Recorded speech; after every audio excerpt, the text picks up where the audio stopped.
بسم اللہ الرحمن الرحیم۔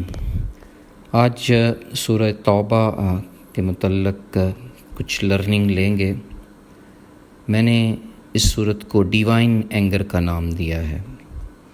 129 آیات اور 16 رکوع پر مشتمل یہ ایک مدنی صورت ہے، اور قرآن پاک کی یہ واحد صورت ہے جس کا آغاز بسم اللہ الرحمن الرحیم سے نہیں ہوتا۔ غالباً مفسرین کے نزدیک توجیہ اس کی یہ ہے چونکہ اس میں اللہ کا ایک غضب اور اس کی ناراضگی کا اظہار خاص طور پر مشرکین اور یہودیوں کے اگینسٹ پیش کیا گیا ہے، شاید اس لیے بسم اللہ نہیں دی گئی۔ خیر، توبہ کا مطلب ریپینٹنس ہے۔ اس صورت کا دوسرا نام البرات ہے، جس کا مفہوم یہ بنتا ہے کہ ترک کر دینا، دستبردار ہو جانا۔ حالات و واقعات کے تناظر میں اخلاقی لحاظ سے یہ ضروری تھا کہ معاہدوں سے دستبرداری اختیار کر لی جائے۔ یہ صورت ہمیں یہ بتاتی ہے کہ دنیا انسان کے لیے ایک امتحان گاہ ہے۔ اللہ ان لوگوں کو پسند کرتے ہیں جو بدعہدی سے بچنے والے ہیں، یعنی تقوی اختیار کرنے والے۔ اگر توبہ کر لیں، نماز کا اہتمام کریں اور زکوٰۃ دیں تو اللہ تعالیٰ بخشنے والا ہے۔ اس کی شفقت ابدی ہے۔ جب تک لوگ آپ کے ساتھ سیدھے ہیں، آپ بھی سیدھے رہو، کیونکہ وہ دین سے پوری طرح واقف نہیں، اس لیے رعایت کے مستحق ہیں۔ یوں اللہ تعالیٰ اپنی آیات کھول کھول کر بیان کرتے ہیں تاکہ ہم صحیح علم پا لیں۔ حضور پاک صلی اللہ علیہ وسلم نے ہمیشہ ظلم و ستم اور ناانصافی کو ختم کرنے کی جنگ کی۔ لوگوں پر طاقت سے اسلام مسلط نہیں کیا، ان کی فری ول کا احترام کیا۔ اس صورت کی پہلی آیت 10 سالہ صلح حدیبیہ کے معاہدہ کے ٹوٹنے کی طرف اشارہ کرتی ہے۔ بنو بکر جو قریش کی جانب سے ایک قبیلہ تھا، اس نے بنو خزاع جو حضور صلی اللہ علیہ وسلم کی طرف تھے ان پر حملہ کر دیا۔ اس میں قریش کے کچھ آدمیوں نے بھی بنو بکر کی مدد کی۔ یہی وہ واقعہ ہے جو معاہدہ ٹوٹنے کا باعث بنا، اور پھر بالآخر فتح مکہ ہوئی۔ اس صورت میں عہد شکنی کرنے والوں سے قطع تعلقی کا حکم ہے۔ یہودیوں کے دلوں میں مسلمانوں کے لیے حسد موجود ہے۔ وہ اللہ کی آیات کو کم قیمت پر بیچ ڈالنے والے لوگ ہیں۔ یہ حد سے گزر جانے والے لوگ ہیں، اپنے منہ سے تمہیں خوش کرنے والے ہیں مگر ان کے دل تم سے ناخوش رہتے ہیں۔ ساتھ ساتھ ہمیں یہ بھی حکم دیا گیا ہے کہ ان سے ڈرنا نہیں، ڈرنا صرف اللہ کی ذات سے ہے۔ ہاں، ضرورت پڑے تو ان سے جنگ بھی کرنی ہے۔ اور مسلمانوں کو حوصلہ بھی دیا جا رہا ہے کہ اللہ مشرکین کو اہل ایمان کے ہاتھوں شکست دے گا۔ فتح اہل ایمان کی ہی ہوگی۔ مومنوں کے سینوں میں ٹھنڈ پڑ جائے گی، ان کے دلوں کا غصہ دور کر دیا جائے گا، جو شاید ایک مدت سے مشرکین کے حوالے سے ان کے ذہنوں میں تھا۔ کچھ آیات میں مذہبی رہنماؤں کی بدعنوانی پر بھی تنقید کی گئی ہے۔ دنیا دار علماء اور صوفیوں کو سخت تنبیہ کی گئی ہے، اگر وہ دین کے نام پر اپنا کاروبار چمکاتے ہیں، دین میں بگاڑ پیدا کرتے ہیں، بالکل ویسے ہی جیسے یہودی علماء کرتے تھے۔ مال جمع کرنے والوں کے لیے بھی سخت وعید ہے۔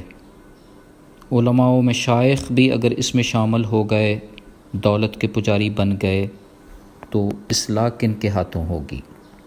ہم یہ لرن کرتے ہیں کہ جب اخلاق اور نظم و ضبط ٹوٹ جائے تو شکست مقدر بن جاتی ہے، لیکن اگر استقامت آ جائے تو بالآخر فتح نصیب ہوتی ہے۔ تجارت میں کمی، تنگ دستی کے اندیشے ختم کیے جا رہے ہیں، یہ کہہ کر کہ خدا کی مدد شامل حال ہے۔ لوگ مطمئن رہیں، وہ ایسی راہیں کھولے گا جن کا انہیں گمان بھی نہیں۔ پھر کچھ آیات میں جنگ حنین کا بیان ہے۔ مکہ اور طائف کے درمیان ایک وادی ہے جہاں بنو حوازن اور بنو ثقیف رہتے تھے۔ کوئی 12,000 کا لشکر فتح مکہ سے 19 دن بعد حنین پہنچا۔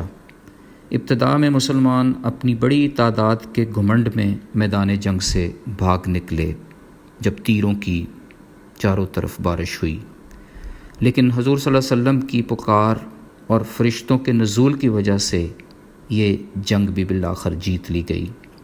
بعض مفسرین کا خیال ہے کہ فرشتوں نے اہل ایمان کے دلوں میں جذبہ جنوں پیدا کر دیا تھا، جو جنگ بدر کی طرح خود حصہ نہیں لے رہے تھے بلکہ دلوں میں تبدیلی پیدا کر رہے تھے۔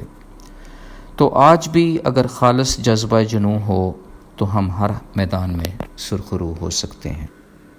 ہم نے یہ بھی لرن کیا کہ غزوہ تبوک میں شریک نہ ہونے والوں پر عتاب ہے۔ سچے مسلمان حیلے بہانے نہیں بناتے۔ اس جنگ میں منافقین فلٹر ہو کر سامنے آ گئے۔ منافقت تو بذات خود بہت بڑا فتنہ ہے۔ منافق کا صدقہ بھی قبول نہیں ہوتا، منافق بزدل ہوتا ہے، جھوٹی قسمیں کھاتا ہے اور عذر پیش کرتا ہے، اس کا ہمیشہ ہی برا انجام ہوتا ہے۔ اس کے اس انجام سے ہمیں عبرت حاصل کرنی چاہیے۔ وہ ہمیشہ سازشیں کرتے رہتے ہیں، حضور پاک صلی اللہ علیہ وسلم کو اعزار ثانی پہنچاتے ہیں۔ منافقین کے لیے ہم 70 بار بھی استغفار کریں ان کی مغفرت نہیں ہوگی، ان کی تو نماز جنازہ بھی نہ پڑھی جائے، یہی حکم ہے۔ پھر اسی طرح زکوٰۃ نہ ادا کرنے والوں کے لیے سخت وعید ہے۔